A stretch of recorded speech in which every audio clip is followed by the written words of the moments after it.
Hello and welcome back to another episode of Ruining Your Childhood.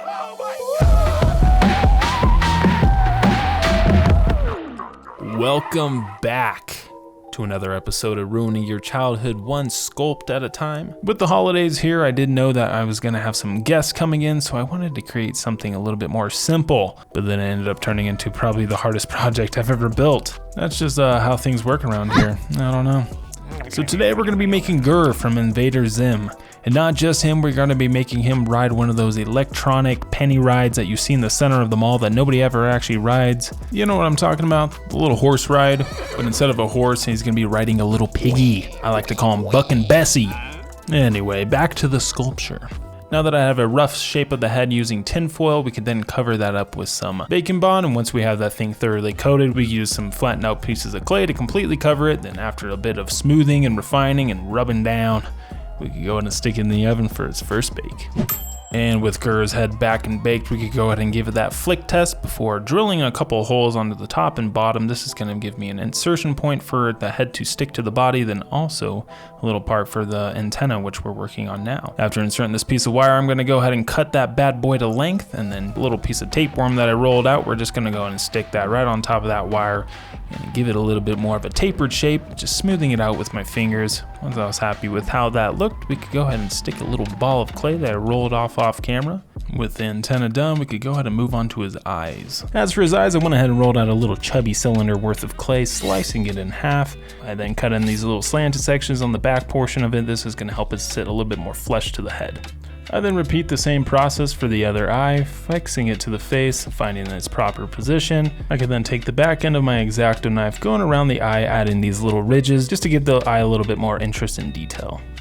As for his mouth, instead of just carving a little crack into the face, I wanted to give it a little bit more three-dimensionality, so I'm going to be adding this little piece of clay to the bottom of the face, blending off the lower section, but trying to keep that top part nice and flat. Go ahead and blend it out with a silicone sculpting tool, and then I just take my X-Acto knife, refining that edge just to make sure it's nice and straight. Come on, get it. Come on, get it. Got it. And with all of GIR's facial features all connected to his face, we could give the whole thing a good rub down in some isopropyl alcohol just to get rid of those fingerprints right before adding them back to that eye, then sticking it in the oven for another bake. And with GIR's head back and baked, we could go ahead and start working on that body.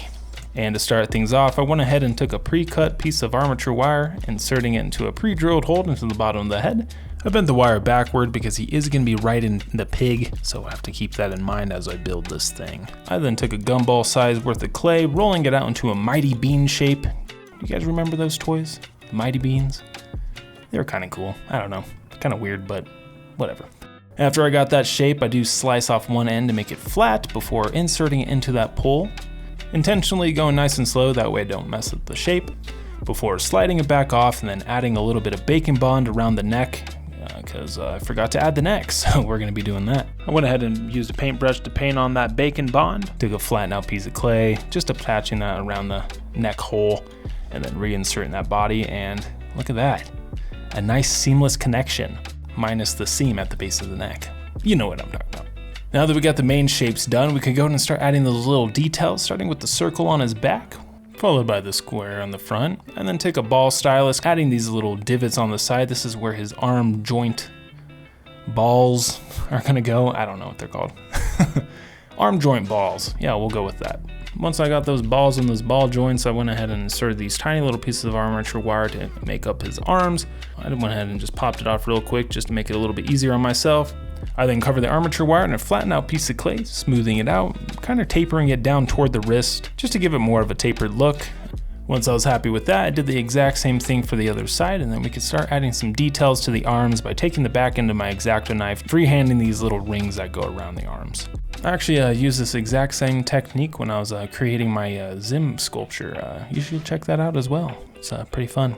Once I was done with the arms, we could go ahead and start on his legs. Much like the eyes, I went ahead and rolled out a cylinder worth of clay, then kind of just taper them off to one end. Once I was happy with the length and size and shape, I do insert this little piece of armature wire to give it a little bit more structure and something for it to insert to the body.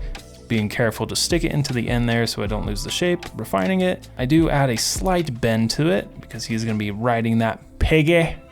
the Piggy bucking Bessie. After I get that leg inserted, I go ahead and do the same thing for the other side. And we could go ahead and pop him in the oven for a final bake. And as you can tell, he has hands now.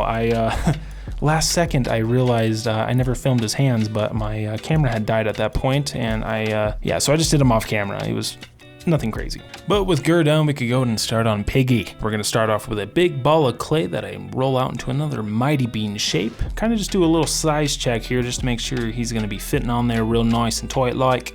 And then take another short cylinder piece, applying it to the front of the face. This is gonna be his snout.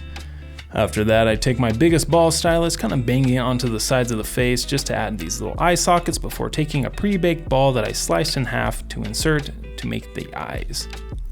Happy with how the head looks so far, we could go ahead and start on his arms and legs. Well, I guess he's a pig, so he only has legs, but you know what I'm saying. After rolling out a couple loaves of clay, I went ahead and sliced those bad boys in half and then gave them a slight taper on the back end, that way we could attach it to the body. And once I was happy with the positioning of those legs, we could go ahead and chop in his hooves by using my X-Acto knife to cut out these little triangle bits. Then I just go ahead and kind of taper down the ankles to make it a little bit smaller of a hoof. As for his tail, I just went ahead and coiled up a piece of armature wire, inserting that into the back, then calling it good for now. As for his ears, I went ahead and actually just used the little bits that I cut off on the front legs. They happen to be like perfect size for his ears, and I just stuck those on and did a little size check with GIR on top, and I'm liking how this looks, so we can start adding those details to the little piggy. To make Buck and Bessie look a little bit more mechanical, we're gonna take a small ball stylus, adding these little dots around each joint, making them look like rivets. I then follow that up with a wedge-shaped silicone sculpting tool, drawing these little lines to add little metal plates. I then take a slightly larger ball stylus, adding rivets around those plates just to give it a little bit more variety. And to finish everything off, I went ahead and stuck a little ball at the end of the tail just to make it look a little bit more kid-friendly. And with that, it's off to the oven for another bake. When Bessie was in the oven, she did experience some pretty bad cracking, but I just used some Milliput, fill those cracks in, let it dry for a few hours, and we're good to go. And now we're on to the hardest part of the entire build, building the base. I went ahead and prefabricated a couple pieces off camera, starting with this little base rod part that goes into the pig. This is gonna help him go up and down.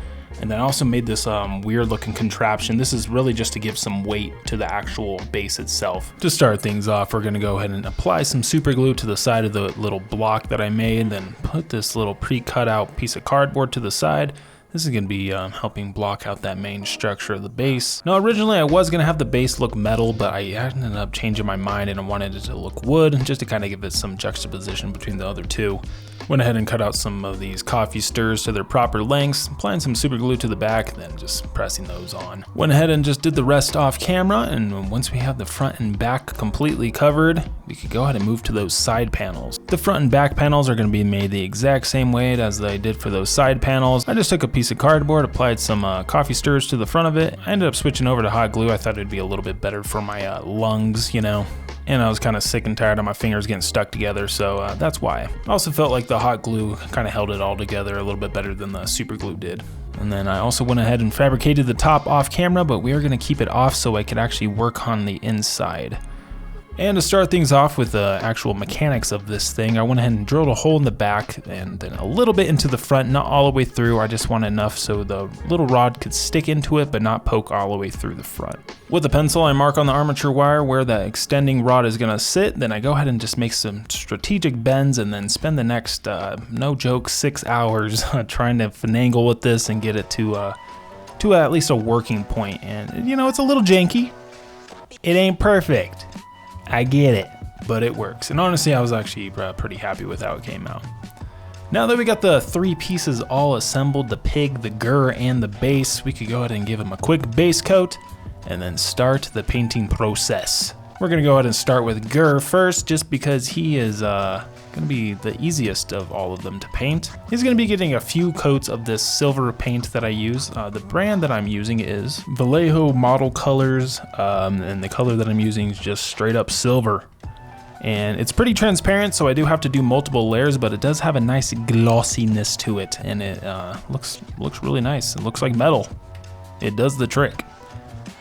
As for the eyes, I did go ahead and mix up a few different colors. The colors that I'm using are Magic Blue, Plain White, Dark Flesh, which is kind of like a yellowish orange color, and then Intermediate Green. And then I also add a little bit of silver to that just to give it a little bit more of a shine. So after I paint his eyes and his little balls blue, I go ahead and paint his little square and circle on his back the same color. And then we could reassemble his head. Took it off just to make it a little bit easier to reach the circle in the back. And then we could go ahead and gloss these up. My favorite glossing technique is I use this Mod Podge Super Gloss Brilliant Extreme. And I just kind of water it down a little bit and then just apply that on, and I give it a couple layers if I need to, and try my best to not have any paintbrush marks, but I do it for all of my eyes on all of my characters, and any part that's wet or that needs a little bit more shine. And these parts need a little bit more shine because that paint that I was using does have more of a matte finish, and it was sticking out a little bit too much against the silver. And with GIR done, we could go ahead and start on with Buck and Bessie. Now we are going to be painting him silver. I went ahead and used a different paint for this because he's much bigger, and so I went with a cheaper alternative. It's Artisan's paint, just metallic color. And I made sure I went over all of the little dots and cracks first, and then just painted the whole body silver. This one is way more transparent than the other paint, so I had to do quite a bit of layers, but it actually turned out pretty good. It's a little bit darker than the silver I used for GIR. As for the pink on Piggy's body, I just went ahead and mixed up some red and white paint, and then we're gonna be slapping this on pretty sloppy like. I want this thing to look like it's been weathered. I want it to look like your kid will get tetanus if he sits on this thing. So we're gonna be doing this technique called Don't Paint the Edges. It's where we don't paint the edges. First heard about this technique from a channel called Stutson Studios. You've probably heard of him, let's be honest. This gives it a really nice weathered look, and to just spice it up a little bit more, I took the back end of my paintbrush and kind of scratched in some scratches along the surface. As for the eyes, I'm going to be using this cream colored paint called Parchment. Doing the same technique, missing the eyes, and honestly, I'm being real sloppy with it.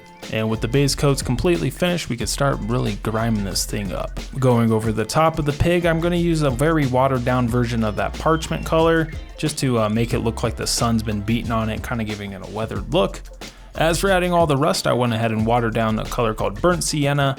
I really feel like this is probably the best paint to use if you're trying to make things look rusty. And as for where I'm putting the rust, I don't really have too much of a game plan. I kind of just follow where the cracks and the rivets are going to be, or any place where water might just be hanging out for too long. And to finish off Buck and Bessie's eyes, I went ahead and just took some black paint and haphazardly dotted in some pupils. And with that, little Piggy's done, and we could start the weathering process on the base. To start things off, we're going to go ahead and paint that little mechanical arm with that same initial silver paint that we used for the pig, using a sponge to kind of stipple it. This is going to help remove those paintbrush marks, but also give it a kind of a rustic metal look. Off camera, I went ahead and drew in this Bessie logo on the front, and we're going to go ahead and start painting this base. We're going to be using a little bit of color theory here, and we're going to go with this orangish yellow. This is going to make it look real nice with that pink pig and a little bit of blue highlights in GIR's eyes. After I got the thing fully coated and let that dry, we're going to take a piece of sandpaper and really just scrape off most of the paint, leaving this box to look weathered and rustic. Once I was happy with the weathering process, we could start gramifying this a little bit by adding a variety of different browns and green washes along the bottom. And with the base done and completely dry, we could go ahead and finish things off by penciling in this logo. I just used a basic red paint and then gave it a white highlight along the rim just to make it pop a little bit more. And with some last second surprise detailing and a little bit of assembly, we're on to those glamour shots.